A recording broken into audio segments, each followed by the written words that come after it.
Hi, everyone. I'm really excited to bring to you today's guest. We have a longtime acquaintance of mine and someone who is really doing a lot of work and interest in bolstering their part in the system that supports the Bitcoin economy. And that means jobs, that means employment, that means people using Bitcoin in their real life. So we have Anya here, the founder of BitVocation. So hi, Anya. Thank you so much for joining us.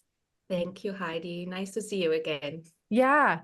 So I mentioned you're a longtime acquaintance because we were first introduced to each other, was it back in 2016, 2017, with Steemit? I think it was 2017, maybe 5 years ago.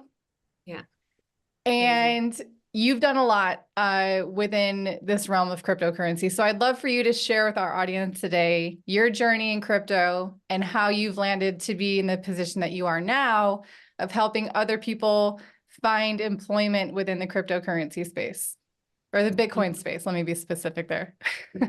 Yeah, we can talk about crypto today as well. Yeah, my journey, I heard about Bitcoin in 2013 and ignored it like so many people. And then I heard about it for the second time, yeah, like I think end of 2015. And this time I started studying it because I had a problem that needs solving. I think most people only start taking Bitcoin seriously when they actually have a problem that Bitcoin can fix. And I had a savings problem. So as a good German, I was raised to save money, take care of my pension plan and yada, yada, yada. And I just noticed that none of this was working anymore in the traditional ways. So yeah, I spent, I think, about a year studying Bitcoin, or actually studying our money system, watching all the YouTube documentaries about our money system and so on. And then I think it was, yeah, early 2017 when I dared to put my first money into Bitcoin, which was, of course, the perfect time because we all remember 2017. Yeah. And yeah, and shortly after I finally put my own money in, I actually also attracted people who wanted to learn about this. So I started teaching mainly women what is Bitcoin, what is crypto, how to buy, how to store, how not to lose your coins. And yeah, I went on Steam, it started earning a little bit. And then I think that was the same year at Steamfest that we met and hung out also in, yeah, lots of crypto communities online, earned little tips for writing articles and things like that. And then 2019, I found my first job really in the industry, which was for the Exodus wallet in customer support. So my background is in operations management and customer support. And yeah, I had to take a few steps back in order to break into the industry. So that's also a tip I would give to people. If you really want to break into the industry, you may have to make a little detour. I decided I don't care about the linear career. I used to be an operations director in the corporate fashion world. Mm. I didn't care. I really wanted to work in crypto and Bitcoin and started again from the bottom in customer support. And customer support is a great way, really, you get a crash course, especially for a wallet, a self-custodial wallet.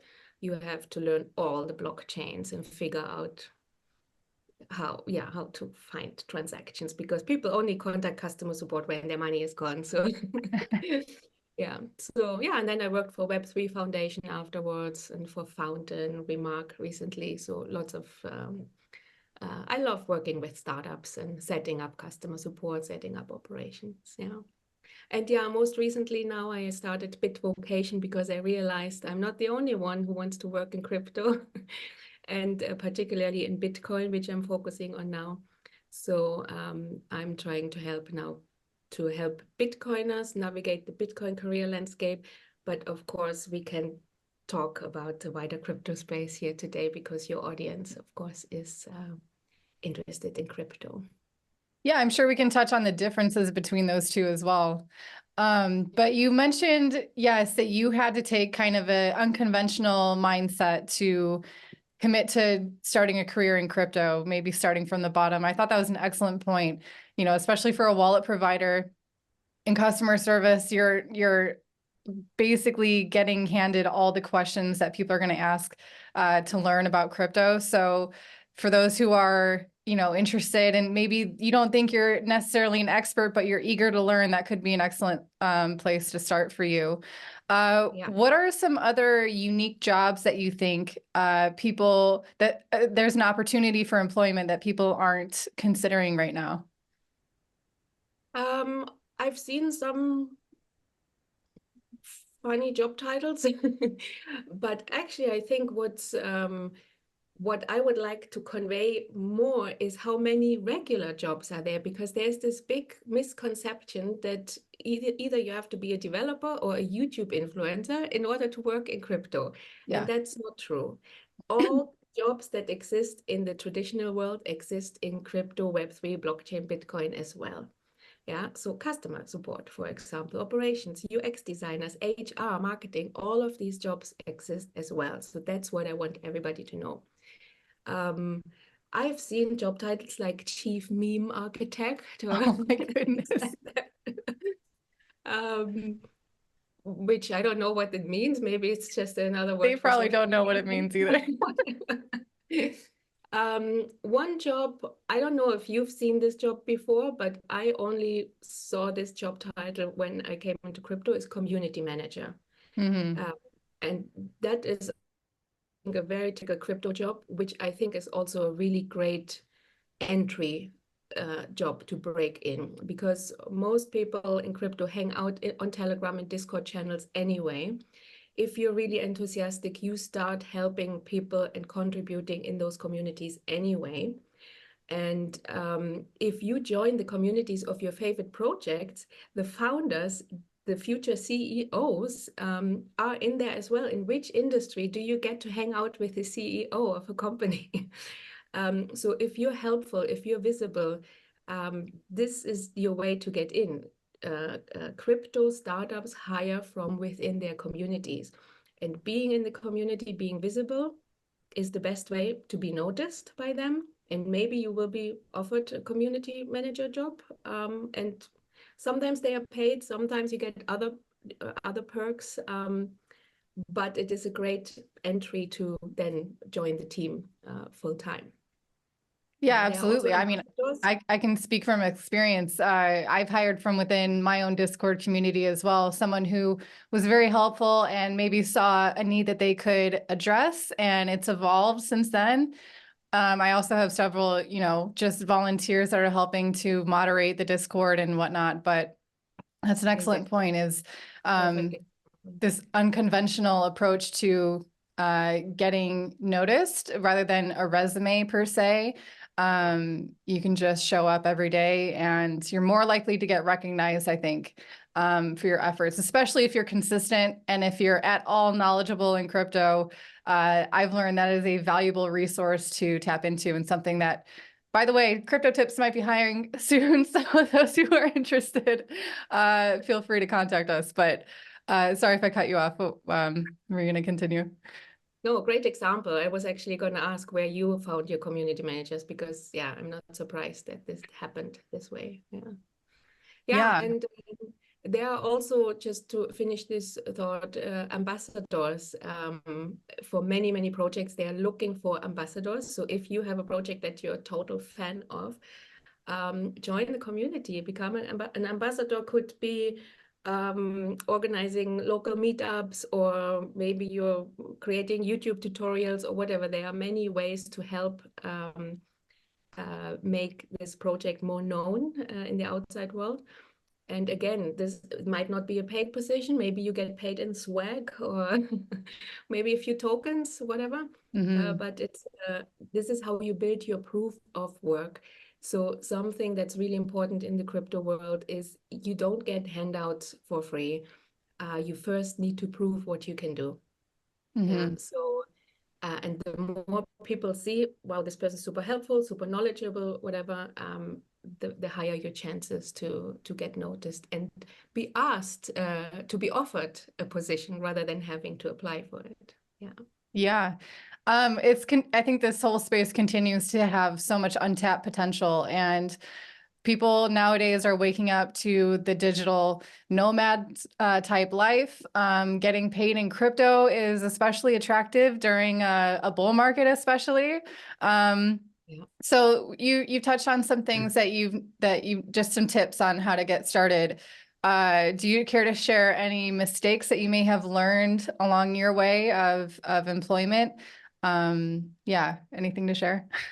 Yeah, there you have to be careful when you deal really with new projects in a remote world where, I mean, if you get hired by Kraken or Swan Bitcoin or whatever, these are legitimate companies that you can trust. Yeah.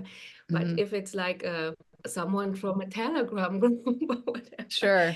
you should do a little background check. Well, in as much as that's possible, because of course, some people also, maybe even you who's watching, like to stay anonymous. I mean, this is something that's actually possible in this world.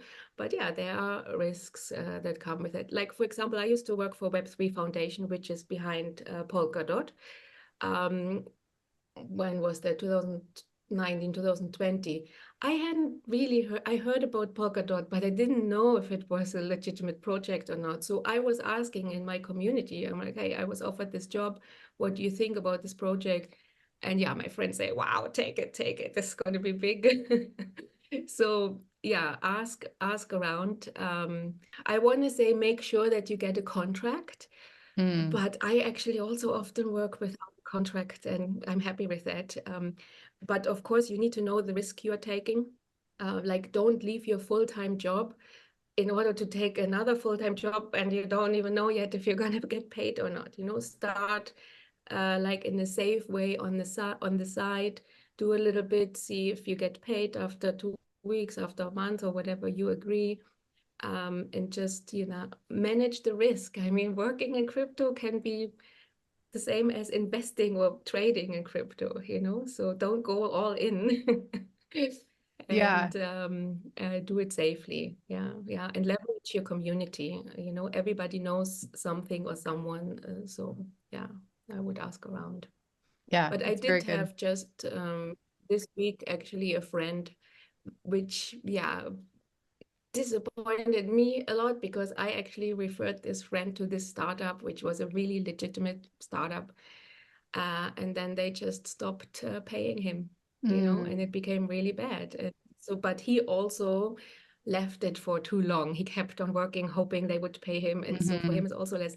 This unfortunately happens. And yeah, I mean, all the employees of FTX also probably thought they were looking for a legitimate company. So things do happen, but it's rare. And if you have good intuition and you manage your risk, yeah, there's nothing to worry about. Yeah, those are excellent points. When it comes to, let's say, for example, there's a difference between working for, let's say, Exodus, like a wallet provider, or a new cryptocurrency project. And depending on how you're getting paid, obviously you can negotiate that as well, whether it's in cryptocurrencies or whatever that situation is. What are some tips that you can provide for example, what to be aware of if you're getting paid during a bull market versus a bear market, or protecting your privacy when it comes to the transactions you're doing with the cryptocurrencies you're paid with? Do you have any insights with that? Yeah, I mean, if you work for a proper company like Exodus or I mean, we all got paid in Bitcoin, which was great, Yeah. especially if you are getting paid in Bitcoin in a bear market. So then it's also good to be a good money manager, because I was like, I want to leave as much as possible in Bitcoin. I will only take out what I need to live every month. But when it comes to privacy, of course, for every salary, I used a different Bitcoin address. But when it comes to taxes or whatever, if you have a normal employment kind of job, that goes out the window, I believe. Yeah. If you really want to be private, anonymous, whatever, you probably meet people on GitHub. I mean, like, I'm sure developers, who work on different projects. I mean, there are, especially in Bitcoin, a few invisible men who have, who are pseudonymous. Hmm. I mean, they work for different projects. Nobody has ever seen their face. And there it's probably important to care about privacy or anonymity a lot. But in the normal, regular working world, I don't think this is can be a concern. I mean, you need to make a choice then what's more important to you. Yeah, and in terms of payments and payments and tokens is a really nice perk of this industry, as long as it's a bonus, I believe. Okay. Like I wouldn't take a full-time job, and except for Bitcoin, I'm happy to be paid in Bitcoin. But when it comes to any other token, I want to make sure that my monthly costs are covered. And any bonus I will happily take in a token, because you never know where it might go. So yeah, that can be a nice bonus 5 years later, basically. So I still have lots of little wallets somewhere with token bonuses. So let's see next year what's going to happen. When it comes to, finding these job opportunities, you said to leverage your community, to immerse yourself in the social medias and the community that's provided for a project that you're enthusiastic with. You're obviously the founder of Bitvocation, so you're doing your best trying to make these connections. Yeah, do you have any other suggestions for how people can get exposure, let the crypto world know that they're open to employment? Yeah, so one thing I noticed is how much, especially Bitcoiners, but maybe also the wider community, underutilizes LinkedIn. I think Okay. LinkedIn is not something that we combine with our crypto world, where we want to disrupt this world. But the fact is that recruiters still look on LinkedIn. That's the first address when they are looking for people. So if you really are looking for a job in crypto, make sure that you have your LinkedIn profile updated, that you put all the keywords, DeFi, blockchain, Bitcoin, whatever you're looking for. And also put like in your work experience what you have done in the crypto world. Maybe you have been a community manager. Nobody cares whether you have been paid or not. Put it as a position. Mm-hmm. Like for me, I ran the Bitcoin Girls group in Berlin for a couple of years. Nobody paid me for that, but it's in there because it's an identifier. If someone is uh, because also this world is already quite competitive. I think people don't realize this. So if a recruiter searches through all the profiles and they have two or more matching ones, and mine says Bitcoin Girls, then I might be a better match or stick out a little bit for this position. Mm. So that's something important. Also to engage a little bit. LinkedIn is becoming more and more important. I have completely also ignored it for a long time. But just to reiterate, crypto startups hire from within their communities, what we already said before. And why wouldn't they? We all want to work with people we know, like, and trust. If someone already stuck out in the community was super helpful and is knowledgeable or has created content, that's the other thing, proof of work. So networking, community, and proof of work. Those are the two main ingredients in the crypto job search. I once hired someone when I was working for Web3 Foundation who had made one video, a tutorial about Polkadot like half a year earlier before he applied with us. It had 2 views on on YouTube. But it showed me he had been engaged in our community already for a long time. He knew the product. He could articulate and teach about it. So he was perfect for customer support. Yeah. So it doesn't matter whether people see your content, but start creating content so that it's there when it matters. Yeah. I think that's the coolest part about crypto is that it's not necessarily your credentials that you have from traditional education, or from past, I mean, obviously not working in past jobs in crypto, but for those who feel like, they can never get ahead in the traditional sense, in the traditional job economy. Crypto could very easily become somewhere that you can get ahead much more easily. That's something that I experienced when I first joined Steemit, leveraging that position now to YouTube.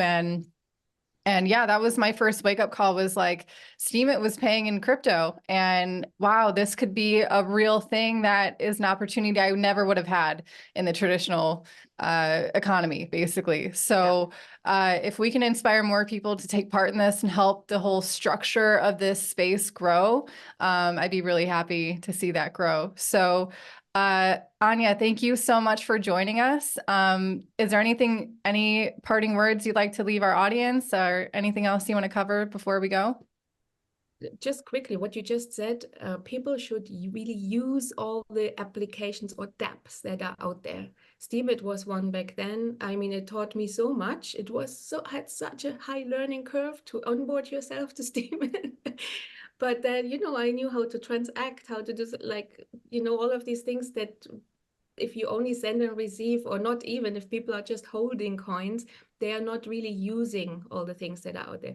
So Web3 doesn't have a lot of users. So if you become a power user, you will be so much ahead of the competition. Yeah. Yeah. Excellent. So, yeah, parting words. I just would like to invite everybody to our awesome Telegram job feed for Bitcoiners, but it's only for Bitcoiners.